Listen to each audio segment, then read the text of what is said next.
Uma boa tarde a todos, que a paz do Mestre Jesus esteja conosco. E esse tema, alcoofilia, é uma expressão que é para nós entendermos uma dimensão diferente que nós podemos ter em relação à nossa dependência ao álcool. É além do que nós estamos vivendo aqui. É a nossa dependência para uma nova dimensão. Quando nós falamos em alcoofilia, nós estamos falando justamente quando nós criamos uma afinidade, uma proximidade com uma substância como essa. E aí a gente pode expandir isso também para várias outras coisas nas nossas vidas. Como nós temos dependência de uma série de coisas nas nossas vidas, sejam elas materiais ou emocionais ou espirituais. Quantos de nós somos dependentes emocionalmente de um companheiro, de uma companheira, de uma mãe, de um pai? Uma dependência que chega ao ponto de, para podermos decidir alguma coisa, precisarmos ter a opinião final dessa pessoa. Sem podermos ter a nossa própria opinião sobre um determinado assunto. E a nossa dependência, ela vai além, vai na nossa alimentação, o que comemos, vai no que vestimos, nas nossas amizades, em todas as nossas escolhas. Podemos criar dependência, uma escravidão, um hábito que muitas vezes acaba sendo uma coisa ruim para cada um de nós. E quando nós falamos, por exemplo, da nossa dependência ao álcool, a gente vai falar sobre uma questão importante, que é que essa dependência que se cria alguma coisa nessa existência, ela perdura depois da nossa desencarnação. A gente acha que as dependências que a gente tem aqui, que elas morrem no túmulo, que elas acabam no túmulo, mas não, elas não terminam ali, elas seguem adiante, porque na verdade os espíritos, nós todos somos o quê? Imortais. O corpo morre, o espírito, ele, a essência é que mantém a dependência. Então na outra dimensão, nas outras dimensões, continuaremos com os mesmos sofrimentos e dependências. E isso é um aspecto bastante importante para que a gente pense, para que a gente raciocine, para que a gente reflita, porque a doutrina espírita, o que ela faz por nós? Ela não nos julga, ela nos dá o caminho para que nós possamos pensar, clarear o raciocínio e a mente e podermos fazer melhores escolhas. E dentro dessas escolhas, estamos diante hoje desta conversa sobre a alcoofilia, o alcoolismo. Um aspecto importante que nós vamos falar primeiro é sobre o aspecto da ciência. Vamos fazer uma parte aqui, um pouco falar sobre a ciência, sobre a questão do alcoolismo que nós temos no mundo. Em 2024, a Organização Mundial de Saúde liberou um levantamento mundial que tinha sido realizado em 2019. Você vê, 2019, 5 anos depois, foi liberado o levantamento que foi feito mundialmente sobre a questão do alcoolismo. E aí se verificou em relação a mortes, a óbitos, o que se viu? Que no mundo, em 2019, publicado em 2024, morreram, nesse período, 3 milhões de pessoas por ano. 3 milhões de pessoas por ano no mundo. No Brasil, estima-se em torno de 100 mil pessoas venham a morrer de maneira direta ou indireta pelo álcool. 100 mil pessoas por ano equivale a metade, mais ou menos, da população aqui de Nova Friburgo. De maneira direta ou indireta. O que significa direta ou indiretamente? Quando eu decido que eu vou beber muito, aí eu bebo, eu posso entrar em coma. Ao entrar em coma, eu tenho a possibilidade de morrer. Eu estou fazendo um mal a mim. Eu posso beber e gradativamente desenvolvendo um problema no meu fígado. Desenvolvo uma cirrose, um câncer de fígado. E 20, 30, 40, 50 anos depois, eu venho desencarnar. É direto esse óbito, como a gente diz.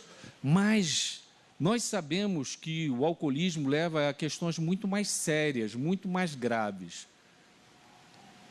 Eu posso estar numa festa, beber, sair da festa, pegar o carro, sair pela rua fora, atropelar uma pessoa e ela vir a desencarnar. E eu ficar vivo. Então, o álcool matou de uma forma indireta uma outra pessoa. Então, quando se fala nessas mortes pelo álcool, direto ou indiretamente, está se falando o que eu causo a mim, mas aí o que eu causo, estou causando às outras pessoas à minha volta. Nós que raciocinamos segundo o que nos é ensinado por Kardec, nossa fé raciocinada, a gente vai entender que isso tudo tem uma ligação. Existe uma lei chamada de causa e de efeito. E essa lei age neste momento. Não adianta nós acharmos que estamos fazendo hoje alguma coisa e que isso só tem a ver comigo, não tem a ver com mais ninguém. Não, eu bebo porque é só para mim, é para o meu prazer. Mas daqui a pouco nós vamos vendo que isso aí vai tomando uma dimensão que acaba atingindo outras pessoas e o coletivo. Não é à toa que na nossa sociedade se verifica um aumento imenso dos casos de violência dentro das famílias, contra crianças, contra mulheres. As pessoas perdem o bom senso. Por quê? Porque o álcool, como uma substância psicoativa, ela age em centros cerebrais, principalmente o que chamamos de lobo pré-frontal. O que é isso? É a parte aqui, ó, da frente do nosso cérebro. E essa parte da frente é que analisa, é que verifica as coisas e faz um filtro das nossas vidas.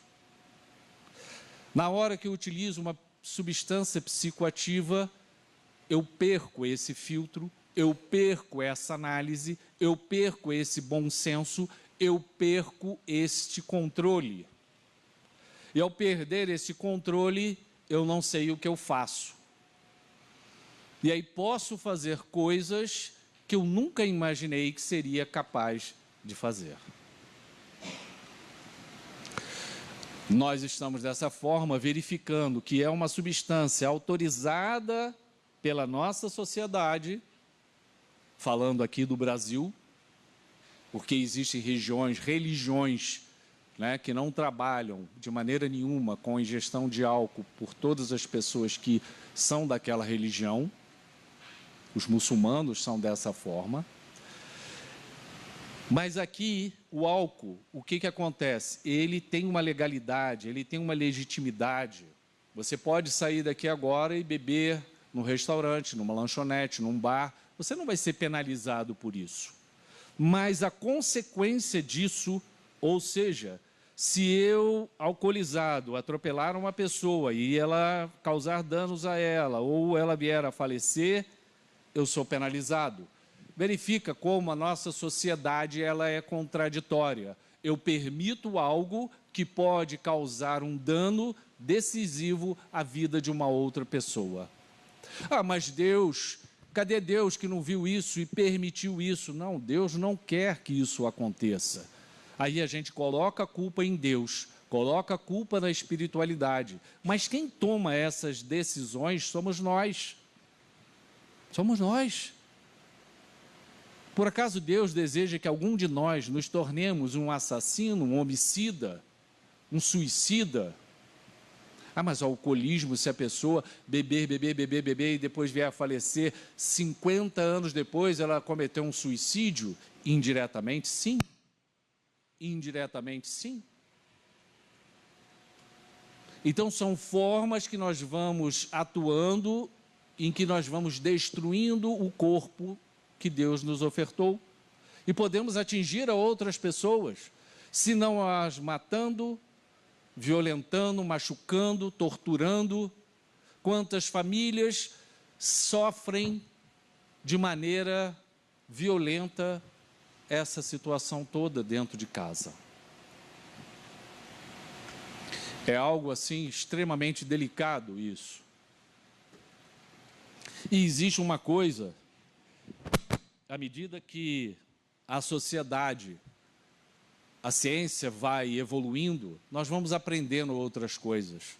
Há muitos anos atrás, duas coisas que se diziam hoje já não são verdadeiras sobre o álcool. Primeiro, eu lembro que quando eu formei, só se dizia, não, cigarro, tabaco, ele é cancerígeno. Tá. E o álcool? Não, o álcool não. 40 anos atrás, 30 anos atrás, não tinha essa conversa que o álcool era cancerígeno. Ah, causa cirrose, causa problema no pâncreas, causa problema cerebral, mas câncer, não causa. Aí, o que aconteceu? A ciência descobriu, ao longo do tempo, que o álcool é uma substância tão cancerígena quanto o tabaco.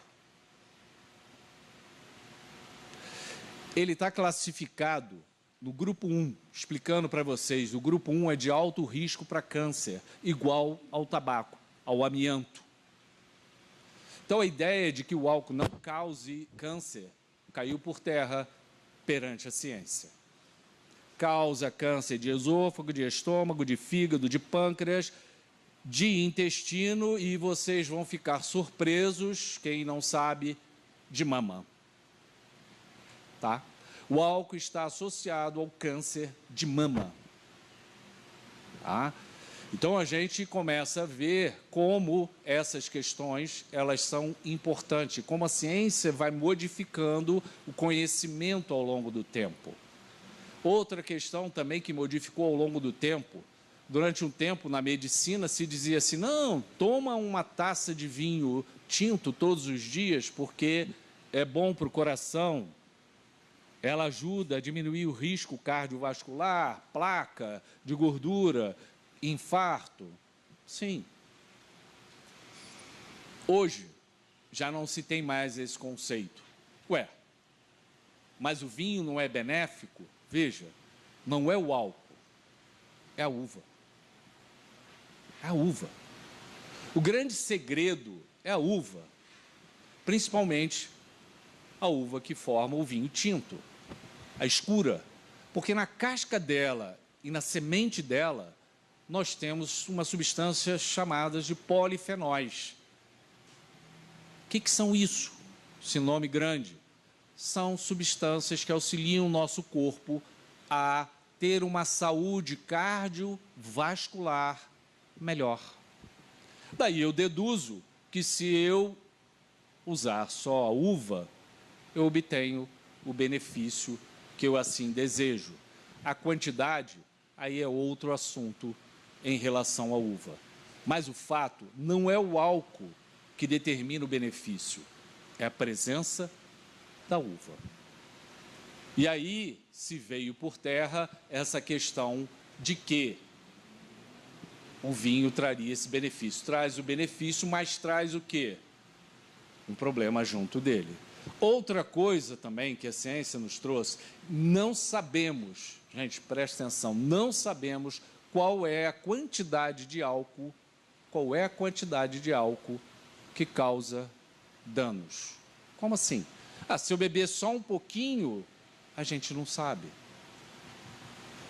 Se eu beber um tantão, lógico, é pior, mas a gente não tem certeza qual é essa quantidade.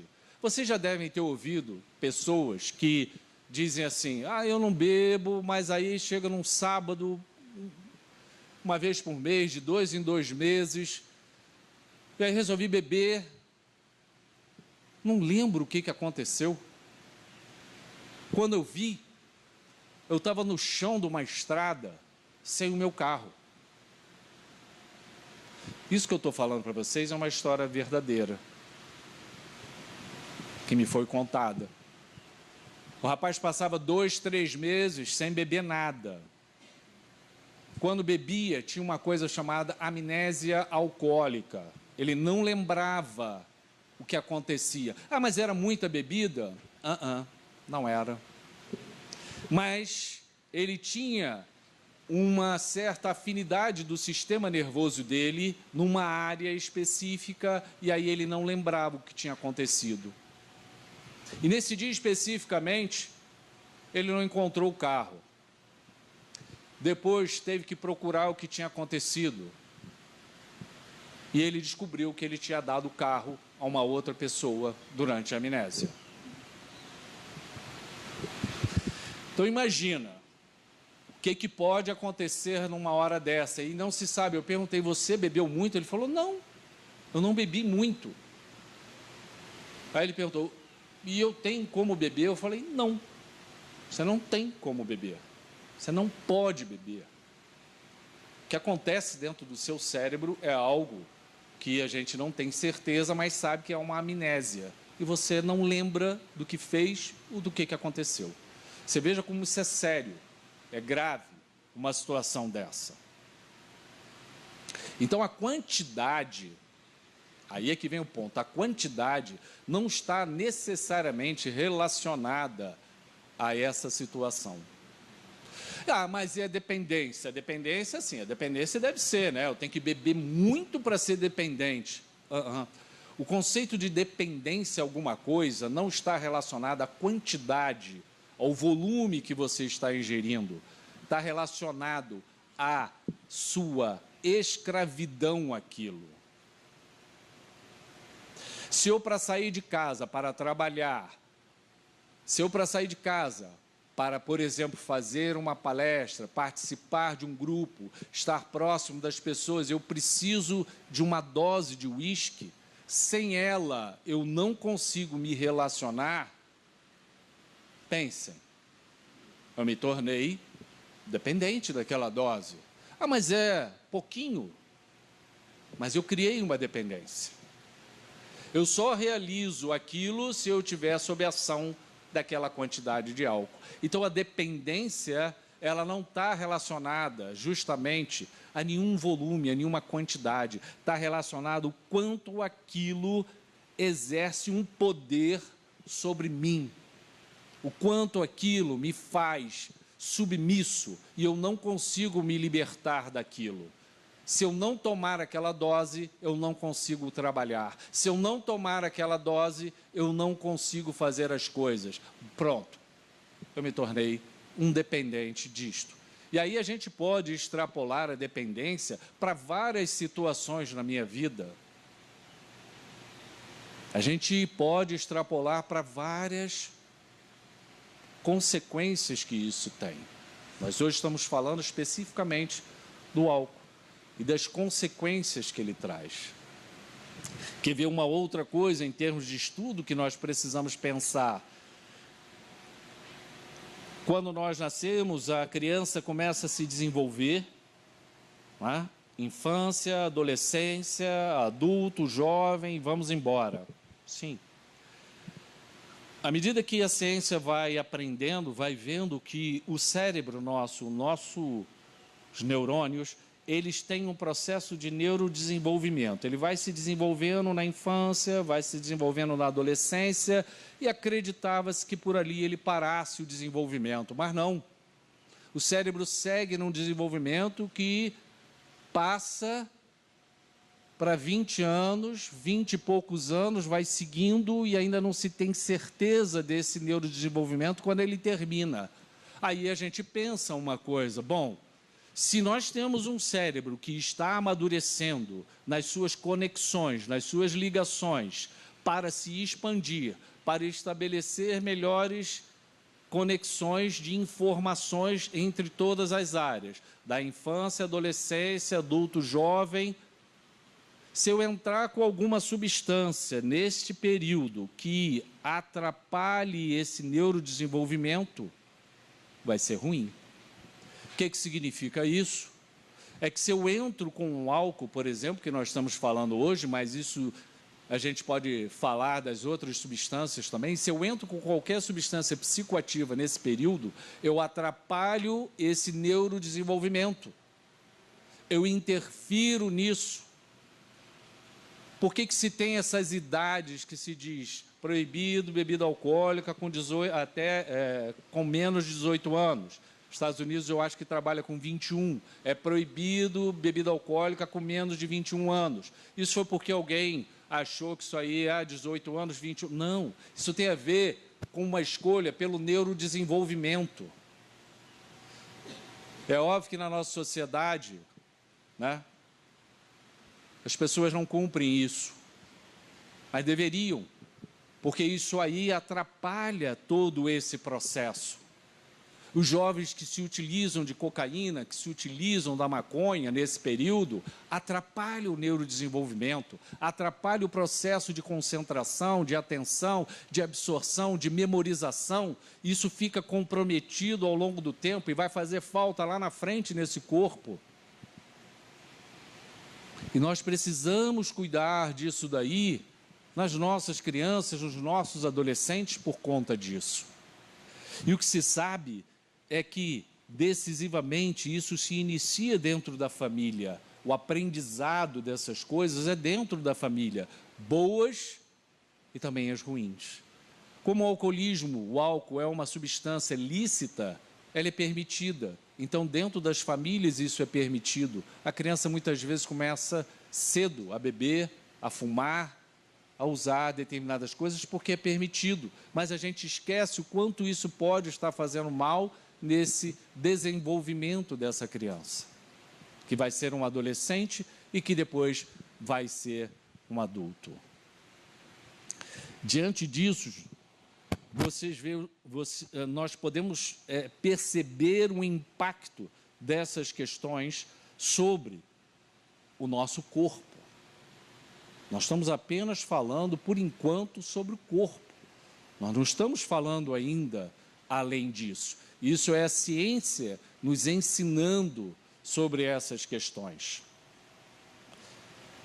É a medicina falando sobre os benefícios e malefícios disso tudo. Agora, quando nós começamos a entrar na questão espiritual, aí há uma modificação dessa questão. Nós aí começamos a pensar de uma maneira diferente sobre isto.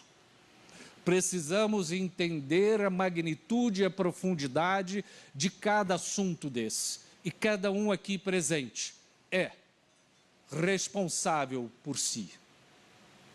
Não pode, no dia de amanhã, culpar a ninguém. Não pode e não poderá, no dia de amanhã, dizer que não sabia, que não foi informado, que foi um erro, que falhou, que as coisas não deveriam ser desse jeito. Não haverá espaço para esse tipo de questão, porque o espírito, ele quando está livre do corpo, ele é transparente. Ele adquire uma lucidez diferenciada e não tem como você fugir disso. É você com você mesmo, sem um anteparo. Porque este corpo, esta carcaça, esta matéria, ela é uma barreira, ela é um anteparo, ela é uma forma de contenção do que existe dentro de cada um de nós.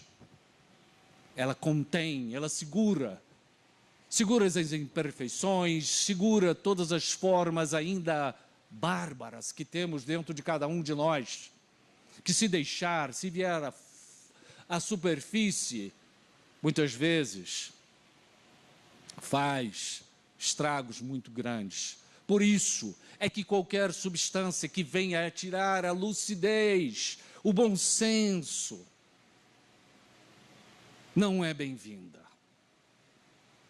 Já temos dificuldade de ter bom senso, de ter clareza. de podermos analisar a própria existência entre o certo e o errado. Erramos mais do que acertamos, mas este é o caminho. Aí colocamos mais substâncias no meio disto tudo. Para quê? Para azedar a caminhada. Mas com que sentido?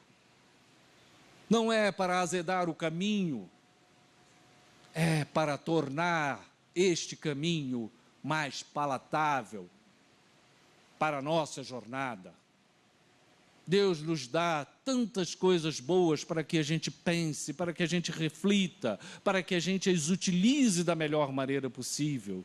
A família nos é dada por Deus para quê? Com que finalidade? De união, de compreensão, de entendimento, de perdão, de paciência, de tolerância.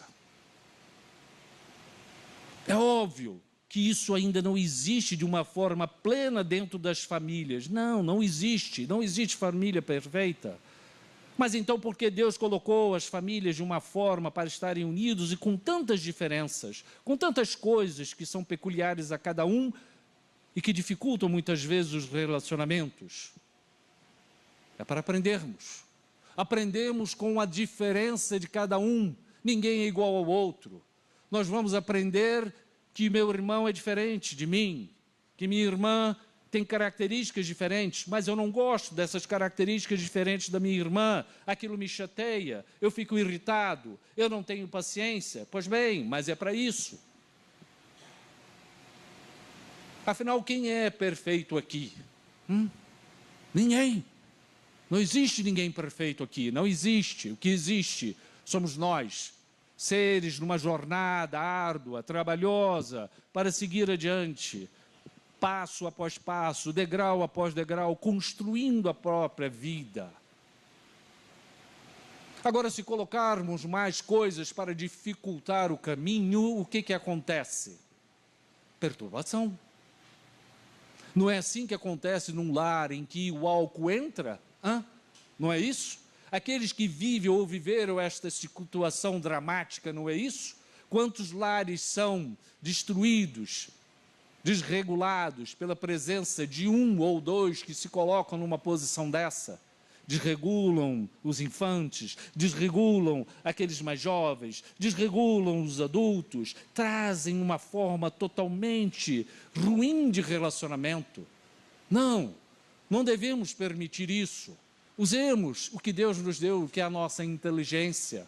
A inteligência é uma característica fundamental do espírito. É a inteligência. Utilizemos ela. Jesus ensinou o quê? Seja violento, agrida, bata. Não. Por que não vai a lugar nenhum isso?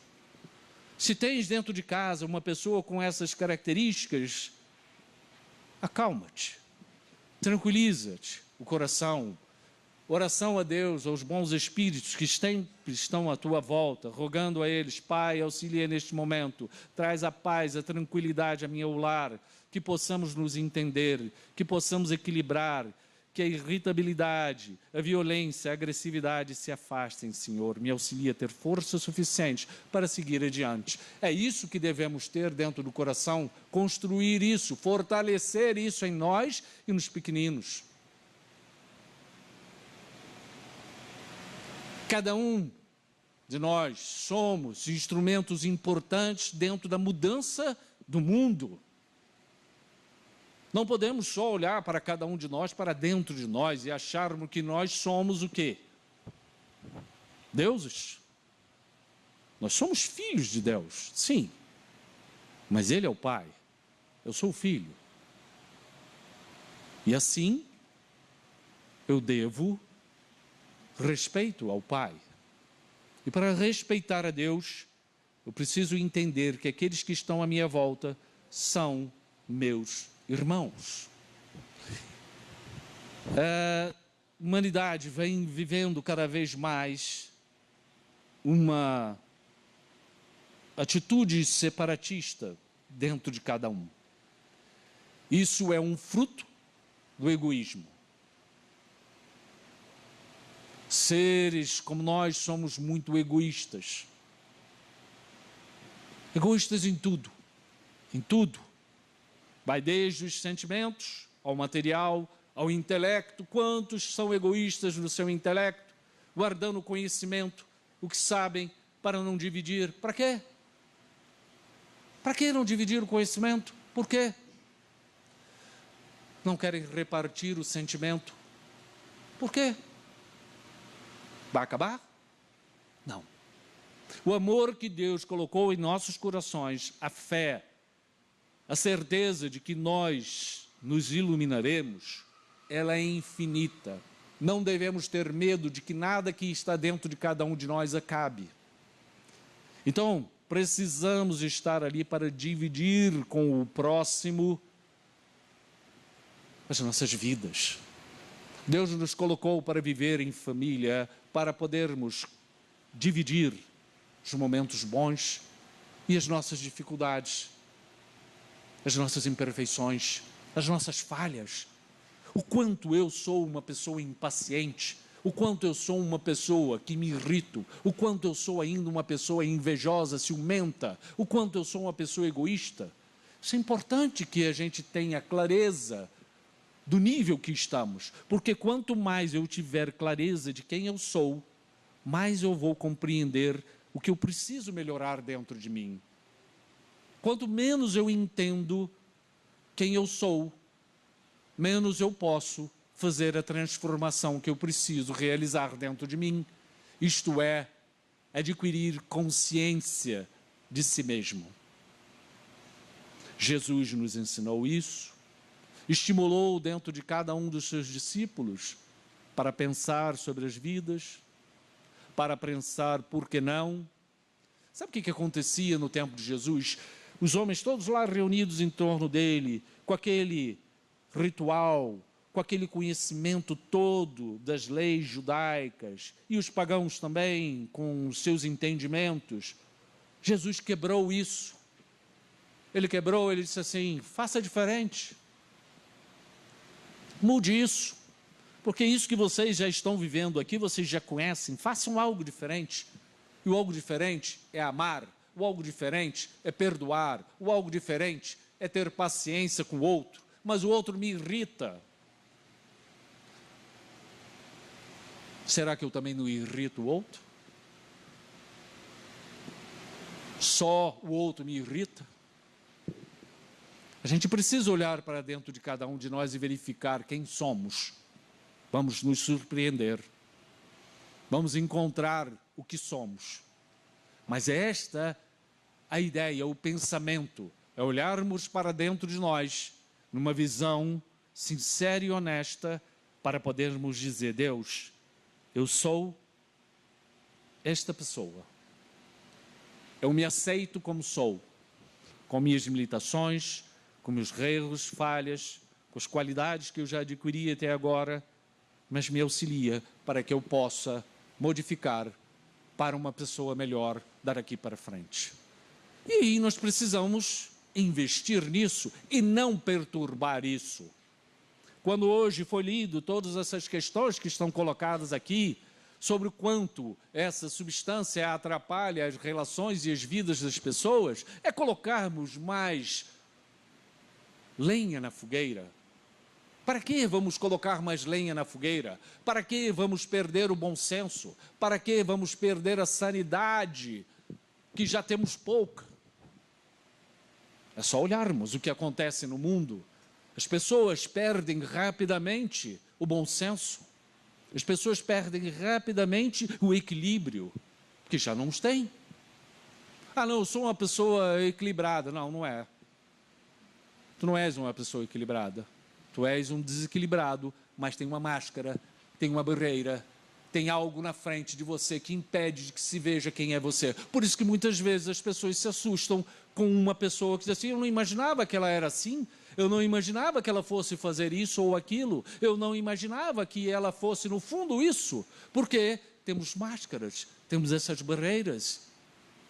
Mas nós que estamos aqui hoje com a claridade da doutrina espírita para nos trazer a iluminação espiritual, podemos ver isso de uma maneira diferente. Somos todos enfermos? Somos todos enfermos. doentes da alma. Mas podemos ter uma visão diferenciada disso daí.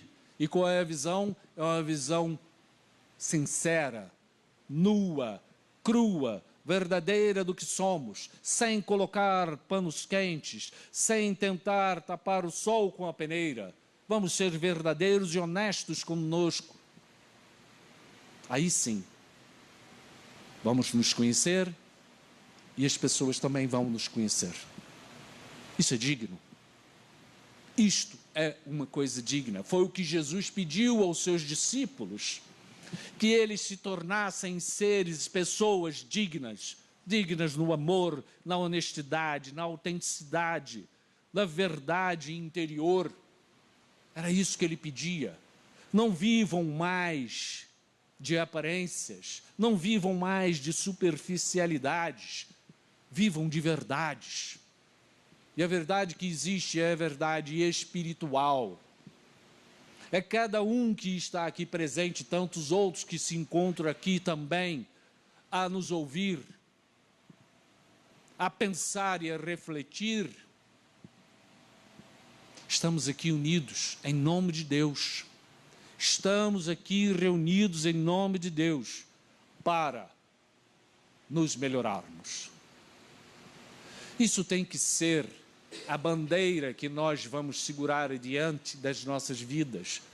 Nos melhorarmos. Sermos seres do bem. Sermos seres amorosos. Sermos seres afetuosos. Sermos seres compassivos. Precisamos modificar isso. Diante de uma sociedade desesperada. A nossa sociedade, essa sociedade que se vive hoje, é desesperada, ansiosa, amargurada. Tem um coração com uma amargura enorme. Parece que transborda um fel de dentro de si. Uma animosidade, alguma coisa que transborda, que não é isso que o Cristo quis nos ensinar. O Cristo quis nos ensinar justamente a sermos amigos, termos compaixão. Não tem outro processo a ser realizado. Aí, voltando aqui à questão que nos é colocada, e que já nos foi dito, a lei de causa, a lei de efeito, a lei de causa e de consequências. A gente tem que todo dia estar a pensar sobre isso daí. O que eu faço hoje, vai ter um reflexo no meu futuro. Vai ter um reflexo. Mas e hoje? E hoje? Hoje também é um reflexo do passado. Grande parte do que vivemos hoje é um reflexo deste passado. Tem muito do presente, mas também tem muito do passado. E se nós desejamos um futuro melhor, é hoje que precisamos mudar. Porque senão o futuro não vai ser bom. O que eu estou construindo hoje, para mim, para o próximo e para o universo, é o que eu vou receber mais adiante. Lei de causa e efeito ou de consequências. Não tem outro caminho. Isso é uma lei. Sabe que uma lei, a lei divina, ela não muda. Ela não é passageira, ela não é temporária. Hoje é uma coisa, amanhã é outra. Hoje Deus resolve fazer isso, amanhã Ele faz outra. Não, não, não. Quem faz isso somos nós. Nós hoje damos a opinião, amanhã mudamos. Hoje fazemos uma coisa, amanhã modificamos. Mas Deus, não. Deus, Ele estabelece o caminho. Ele diz, aqui está o caminho. Jesus falou isso. Jesus nos disse. Jesus nos ensinou. Foi claro, objetivo, direto, ao ponto. A questão é que não ouvimos. Surdos, mudos e cegos. Mas o caminho está aí, a ser trilhado. E é este o caminho da verdade. É ele que dita aonde nós precisamos pisar, tijolo após tijolo. Desta forma, se colocarmos questões complicadas nas nossas vidas, e fazemos isso a todo instante, perturbamos o andamento de tudo. Aí as consequências são grandes. Veja, hoje, então, resolvo perturbar a minha natureza física, o meu corpo, com uma ingestão alcoólica que vai se aumentando. E como já foi dito, o álcool é uma substância que vai criando uma resistência. Vocês já repararam isso? Há uma resistência. Você hoje toma um pouquinho, aquilo te deixa alegre, eufórico, é o que você queria, aí daqui a pouco já não faz mais efeito, aí você toma o dobro e depois você vai aumentando porque há uma resistência do corpo, porque o corpo divino, ele procura um equilíbrio. E aí você passa mal, passa bem, passa mal, passa bem, você vai criando uma resistência e isto daí, daqui a pouco, o consumo da substância é imensa mais adiante e os efeitos sobre o corpo são enormes. Não há limite, não há limite. O álcool, ele entra no nosso corpo como a água desta jarra desce neste copo. Existe alguma barreira impedindo? Nenhuma. A água entrou no copo, o álcool entra no cérebro, o álcool perturba e causa, então, essa desarmonia. E aí, um corpo desarmonizado não consegue ter escolhas harmônicas, não consegue ter bom senso. Se eu estou sob a ação de uma substância que atua neste cérebro, eu não tenho discernimento adequado e eu não consigo ter o livre-arbítrio meu atuando de maneira correta. E eu vou ter atitudes, ações, condutas ruins. Ele viveu e aí desencarnou. Está em paz. Agora acabou tudo. O corpo vai para a terra. Acabou o alcoolismo. Acabou toda a perturbação. Não. Não acabou.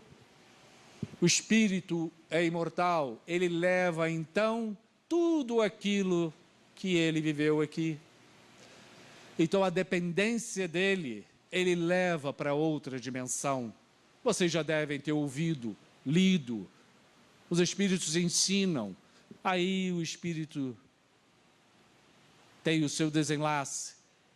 E naquele impulso, naquele desejo de manter a ligação ainda com aquela substância, ele retorna, atraído com afinidade imensa, ele volta para aqueles lugares que frequentava ou novos lugares e passa a absorver de uma maneira bastante complexa, difícil de ser explicado, mas ele absorve se aproximando, se juntando, se unindo, se fundindo com aquele que está ingerindo o álcool.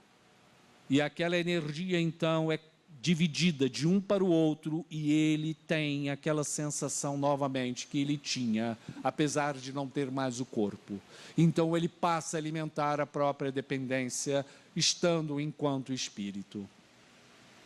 Você veja como o sofrimento, ele continua mesmo depois da desencarnação. E aí muitos de nós dizemos o quê? Não, agora ele está em paz. Oremos por esses irmãos. É o que podemos fazer, porque eles não estão em paz. A dependência continua, o sofrimento continua, o desejo continua, a impulsividade continua e eles retornam e perturbam vários ambientes e são também perturbados. Mas como eles são perturbados? Porque é dinâmico a energia. Eles perturbam de lá e o daqui também perturba o de lá. É uma troca. Não é só de um lado. há uma troca de energia dinâmica dentro disso. Então precisa haver uma parada nisso. E como é que nós paramos?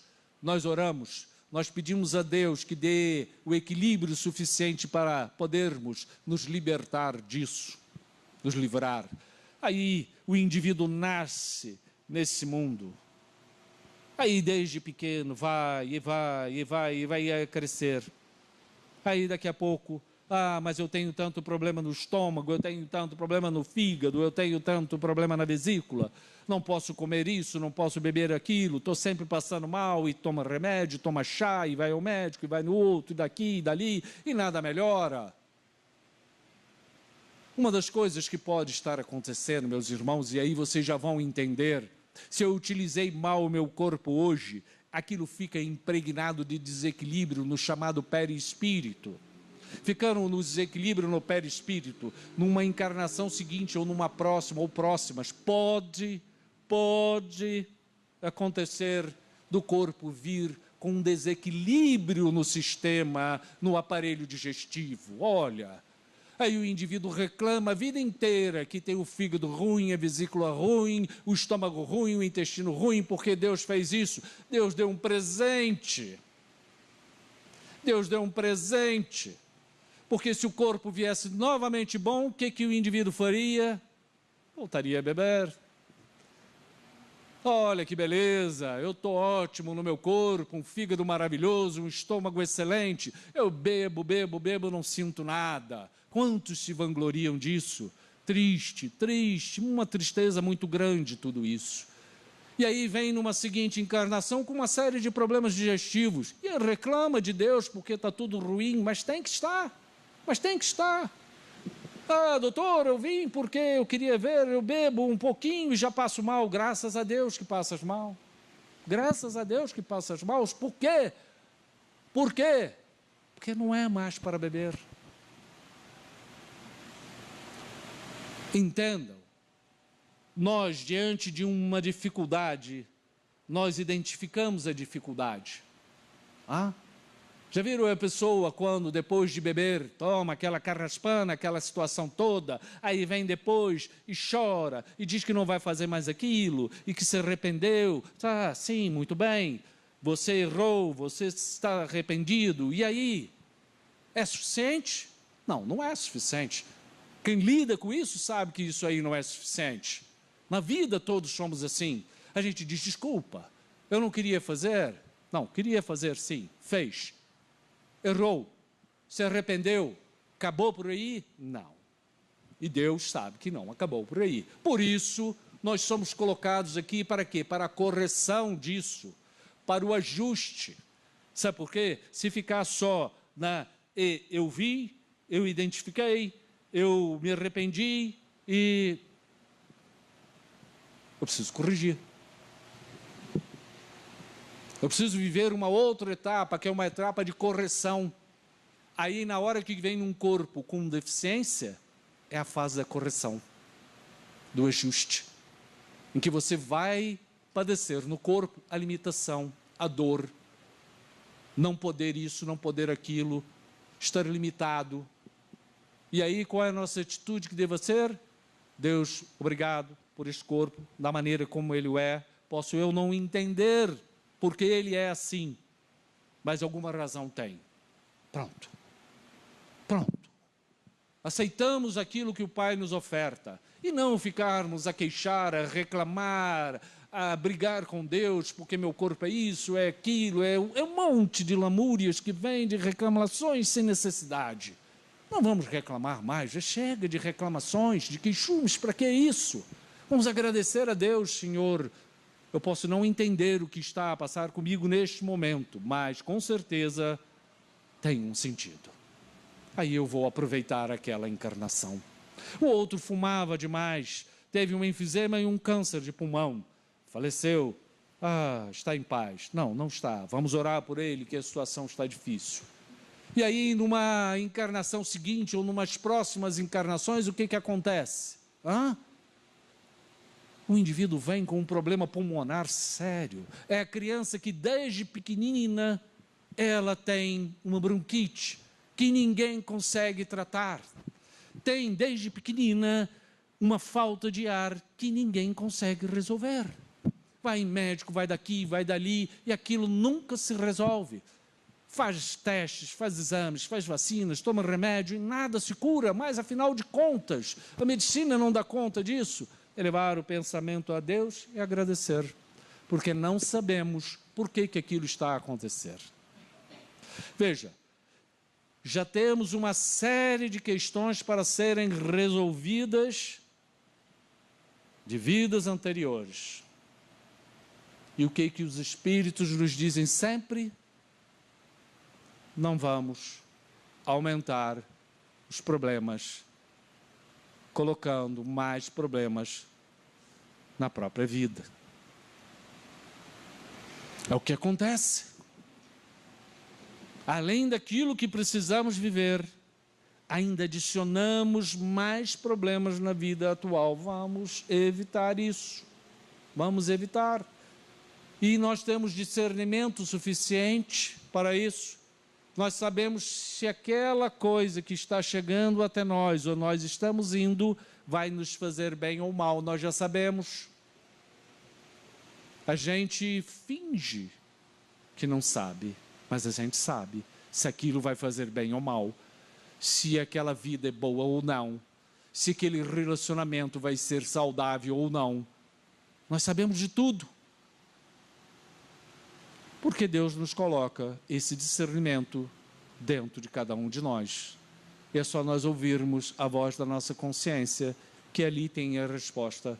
O fato é que a gente não quer ouvir, a gente quer seguir o caminho que a gente acha que tem que seguir, porque afinal de contas eu tenho a minha opinião, eu não tenho nada.